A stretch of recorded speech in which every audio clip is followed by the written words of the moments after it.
Mesdames, Messieurs, merci d'avoir pris le rendez-vous du face-à-face. Vous savez, vous connaissez déjà l'invité. Si vous n'étiez pas câblé Diaspora FM et DN TV, je reçois pour vous aujourd'hui sur face-à-face Fortuné Sosa. Fortuné Sosa, bonjour. Bonjour à vous. Merci d'avoir accepté notre invitation. Vous êtes président de l'Association des journalistes culturels du Bénin. Vous êtes président des journalistes culturels d'Afrique en réseau, dont le siège est à Dakar. Vous êtes journaliste d'investigation et c'est dans ce cadre d'ailleurs que nous vous invitons sur Face à Face. Le thème d'aujourd'hui, c'est Rétro-Commission au Fonds des arts et de la culture. Que retenir des investigations? Vous avez fait des investigations donc sur ce sujet. Et pourquoi vous avez décidé d'aller investiguer sur ces Rétro-Commissions au Fonds des arts et de la culture? Merci. Je vous remercie sincèrement pour l'invitation. Le sujet est né du fait qu'il y a un certain nombre d'acteurs culturels, artistes dans divers domaines, promoteurs culturels, etc., qui nous ont souvent approchés, nous ont dit, voilà, quand nous allons au fond pour une subvention, on nous pose des conditions extra qui ne sont pas prévues dans les tests. Il faut rétrocéder tel montant dans le fonds alloué, etc. Et c'est sur cette base, lorsque nous acceptons cela, que nous sommes financés. Donc, nous avons souvent ces genres d'informations qui nous parvenaient. Et lorsque le projet est arrivé porté par la Maison des médias, avec pour partenaire OSIWA, où il fallait proposer des sujets d'enquête qui ont rapport avec les questions de corruption ou de malgouvernance. Nous avons proposé le sujet et puis ça a été accepté. Voilà. Le travail a été fait. Faut-il le rappeler, le Fonds des arts et de la culture sert à quoi?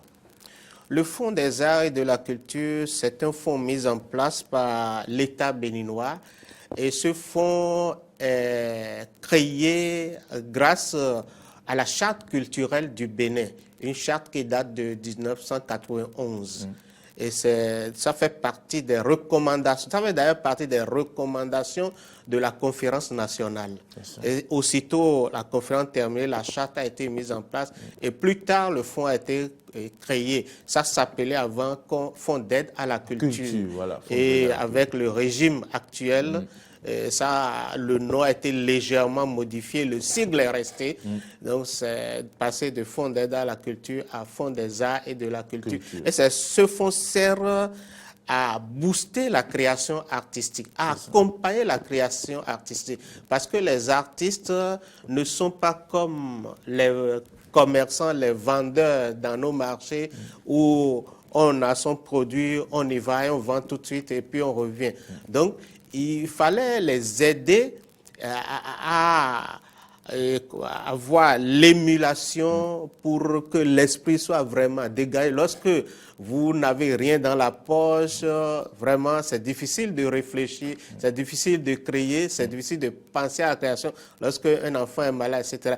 Or, lorsqu'il y a un accompagnement, vous avez un projet, je veux créer telle chose, je veux initier telle affaire, et il y a cet accompagnement-là, ça suscite, ça amène, motive, voilà. Et puis l'esprit s'ouvre mieux pour cette création-là. Et l'autre chose, lorsque vous avez créé pour la diffusion, il faut quand même des moyens pour diffuser la création, etc. Donc, il y a cet accompagnement-là que le fonds devrait servir à faire normalement. Revenons aux résultats de vos enquêtes. Vos enquêtes ont duré combien de temps? Et puis, qu'est-ce que ces enquêtes-là révèlent aujourd'hui? C'est une enquête, nous avions eu 3 mois pour réaliser l'enquête. Et cette enquête nous a amené à aller à cibler un certain nombre d'acteurs culturels. Et à aller vers eux, et à les écouter mieux qu'avant, à les entendre. Et maintenant, à aller vers la direction du fonds. Pour dire, voilà, nous apprenons telle chose sur vous. Vous avez croisé les informations. Et nous sommes allés. Quels sont les résultats? Naturellement, la direction du fonds ne peut pas dire oui, je le fais. Ce n'est pas possible ça. Qu'est-ce qu'ils font? La direction du fonds a infirmé tout ce que nous avons eu comme information par rapport aux questions de rétrocommission. C'est ce qui d'ailleurs nous a poussé à mettre comme titre des soupçons persistants de rétrocommission. Parce qu'au-delà de la question de rétrocommission, nous avons eu quand même à noter un certain nombre d'autres problèmes par rapport à la question de la gouvernance. C'est ça. Donc, et tout ça croisé et vu comment nous avons été reçus, etc., toutes les démarches très complexes que nous avons menées avant d'être reçus par le directeur général du fonds, et ces réponses à nos questions, tout ça nous a amené quand même à retenir comme titre des soupçons persistants de rétrocommission. Parce que, quoi qu'on dise, voir tout ce que certains nombres d'acteurs nous ont dit, jusqu'à nous donner un certain nombre d'informations pointues, etc., puisque la structure en face n'a pas dit « je le fais », donc ce n'est pas à nous d'affirmer que la structure le fait. Donc c'est pourquoi nous avons titré Fonds des arts et de la culture, des soupçons persistants de rétrocommission. Des soupçons persistants de rétrocommission, qu'avez-vous eu comme information auprès des acteurs culturels, si je peux le dire? Quel est le mécanisme de ce rétrocommission-là?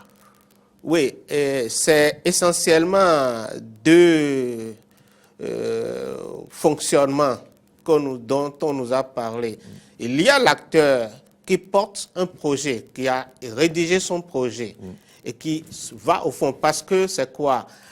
Vous élaborez votre projet, vous allez soumettre ça au fond pour être subventionné. Ce ne sont pas des prêts, c'est des subventions qu'on donne. Et le fonds... À hauteur de... le fonds aujourd'hui ne donne pas la totalité. C'est ce qu'ils nous ont dit. D'accord. Que quel que soit le montant que vous demandez, on ne vous donne pas la totalité. C'est ce que le directeur nous a dit. D'accord. Et jusqu'à quelle hauteur on peut donner, nous ne savons pas. Quel pourcentage, est-ce 50% donc, ou vous ne le savez pas? Non, c'est la direction, le directeur qui décide de ce qu'il faut octroyer à votre projet. D'accord.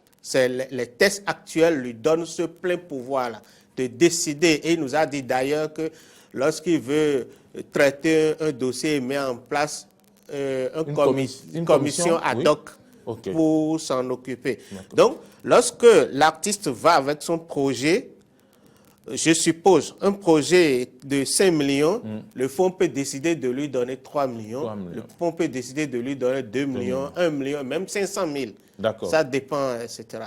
Maintenant, c'est que lorsque l'artiste va avec son projet et qu'on voit qu'il peut faire, il peut rentrer dans le jeu, entre griffes, donc les propositions sont faites. D'accord. On nous a cité beaucoup de noms dans la structure. Qu'on ne va pas citer ici. Nous n'allons jamais citer, qui ne transparaissent même pas dans notre papier. D'accord. Donc, et voilà, et tel peut venir dire, voilà, c'est moi qui vais vous aider, etc. Voilà comment ça va se passer. Lorsque vous prenez l'argent, vous reversez tel montant. Maintenant, on nous a parlé encore d'un autre fonctionnement. Je ne vous arrête pas. Le montant à reverser dépend du taux qu'on va vous affecter, qu'on va vous allouer. Ça dépend du est-ce taux. 10%? Est-ce 5%? Non, ça ne fonctionne pas comme ça. Ça dépend du taux. Ça dépend de celui qui vient chercher. D'accord. Parce que tout le monde n'a pas la même ouverture. C'est comme on dit dans un français vulgaire, à la tête du client. D'accord, à la tête du client. Ça dépend un peu de ces paramètres-là. Voilà, un peu. Ça, c'est ce qu'ils m'ont dit que je répète là. Oui, tout à fait. Donc maintenant, il y a autre chose, c'est qu'il y a des projets qui sont portés par des gens de la maison, de la structure. D'accord. Et des acteurs, des individus sont appelés, dire venez porter tel projet pour nous. Et puis, voilà, en contrepartie, vous avez... Donc, voilà les informations qui nous ont été données. Et lorsque nous sommes allés vers la direction a dit, nous ne faisons pas, nous ne procédons pas ainsi. Donc, nous avons croisé les deux informations et ça fait l'objet de notre enquête en dehors d'un encadré qui regarde, qui analyse un peu comment l'étude des projets, etc.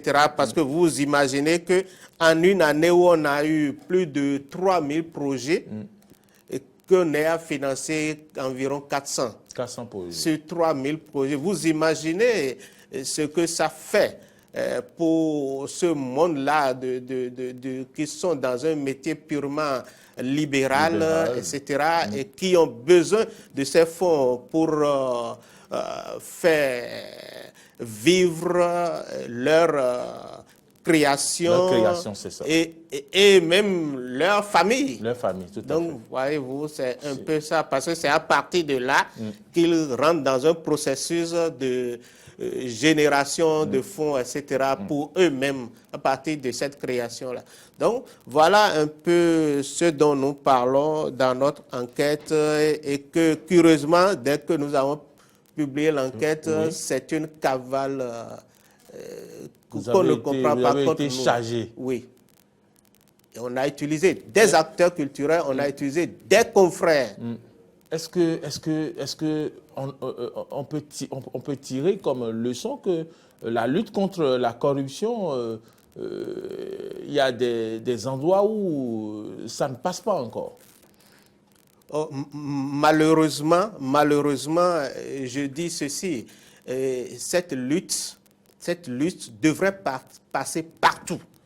Parce que le gouvernement actuel, le régime actuel, mise beaucoup sur ça, sur l'obligation de résultat, sur la transparence dans la gestion des deniers publics, etc. Et je pense qu'il revient aux acteurs, et ça je le dis, de reconnaître qu'ils ont des droits vis-à-vis de ce fonds-là. Ils doivent dénoncer. Voilà, ils sont sociétaires de ce fonds. Et ce fonds fonctionnait comment avant. À chaque sortie, à chaque financement d'un certain nombre de projets, on publiait les résultats. Et tout le monde savait quel projet a été financé, quel acteur a été financé. À quelle hauteur la personne a été financée. Voilà, tout était clair. Maintenant, pourquoi? Nous avons dit, mais si tant est que vous nous attaquez sur quelque chose que nous n'avons pas fait, puisque nous, notre papier respecte la transparence, et nous n'avons pas dit autre chose que ce qu'on nous a dit, et nous sommes allés vers vous, etc. Mais publiez les données pour que chacun soit fixé, pour qu'on sache. Parce que on ne sait pas, ce n'est pas des fonds secrets qui gèrent. C'est du fonds qu'on devait gérer avec beaucoup de transparence. C'est du fonds social. Très bien.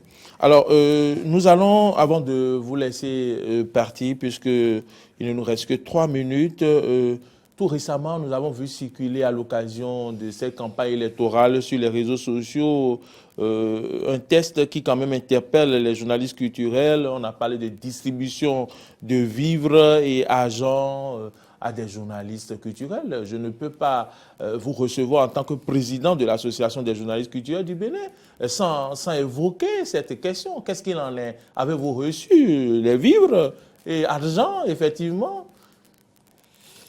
Vraiment, cette affaire, c'est malheureux. C'est malheureux.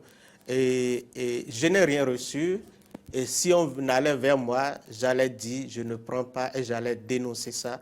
Comme d'ailleurs, j'ai pris un communiqué pour dénoncer la chose. Tout à fait, j'ai lu un communiqué pour dénoncer la chose parce que je ne comprends pas qu'on puisse prendre des journalistes culturels pour des panneaux publicitaires, qu'on puisse prendre des journalistes culturels pour des gens qui ont faim, à qui on veut donner quelque chose pour qu'ils survivent.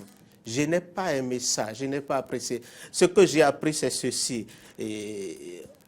Une plateforme de journalistes culturels dont on ne connaît pas tellement les tenants et les aboutissants, qui est allé chercher un fonds Et de nos investigations, c'est encore cette structure dont nous parlons là, c'est là-bas, ils sont allés chercher ce financement-là pour donner de 5 kilos de riz, 2 paquets de macaroni, etc., des trucs, plus de l'argent à chaque journaliste qu'on oblige à faire photo pour une campagne. On nous aurait dit plus tard que cette campagne dans le cadre de Covid-19.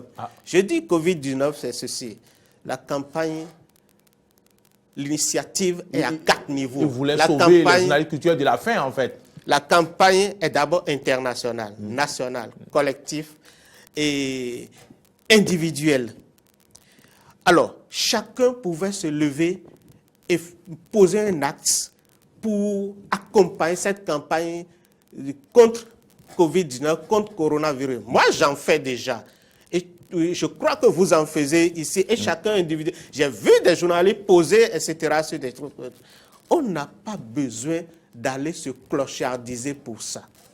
Le journaliste n'a pas besoin d'aller se clochardiser pour ça. Et c'est ça que nous avons dénoncé. Voyez-vous, on dit on vous donne de l'argent pour que vous fassiez photo. Je n'ai pas compris. Et il y a des confrères, heureusement, il y en a qui ont refusé. Il y en a qui ont refusé. La majorité est allée faire, mais il y en a qui ont refusé parce que j'ai appelé un certain nombre pour savoir. Oui, j'ai pris. Non, moi, je n'ai pas pris. Moi, ils ne m'ont pas appelé parce que celui qui dirige ça va jusqu'à dire même que lui, il a ciblé des journalistes culturels actifs. Et je dis, mais il a quel baromètre pour savoir qui est actif et qui ne l'est pas? Il publie quoi? Il écrit quoi pour savoir qui est actif et qui ne l'est pas? C'est des débats que nous allons faire dans d'autres cadres. Tout à fait. C'est réellement un plaisir de vous avoir reçu sur ce plateau. En quelques secondes, votre mot de fin par rapport à cette investigation? Et je vous remercie beaucoup et je voudrais appeler les acteurs culturels à leur devoir, appeler les acteurs culturels à commencer par prendre la parole ouvertement, à commencer par dénoncer les problèmes de gouvernance qu'il y a dans leur secteur afin que ça s'améliore. Sinon, ils vont toujours subir davantage et on n'aura jamais l'impact de ce que se font faire dans le domaine culturel. Fortuny Sosa, merci d'être venu sur ce plateau. Vous êtes président de l'Association des journalistes culturels du Bénin, président des journalistes culturels d'Afrique en réseau, dont le siège est à Dakar. Vous avez effectué une investigation sur le thème rétrocommission, soupçon de rétrocommission au fond des arts et de la culture. Que retenir des investigations? Vous nous avez parlé. Mesdames, Messieurs, vous avez suivi. J'espère que vous avez tiré de la bonne graine. Merci à toutes et à tous de nous avoir suivis. On retrouve dans un court instant Laurent et Laurette, mais avant, nous allons faire une courte pause avec Manu Dibango pour votre plaisir.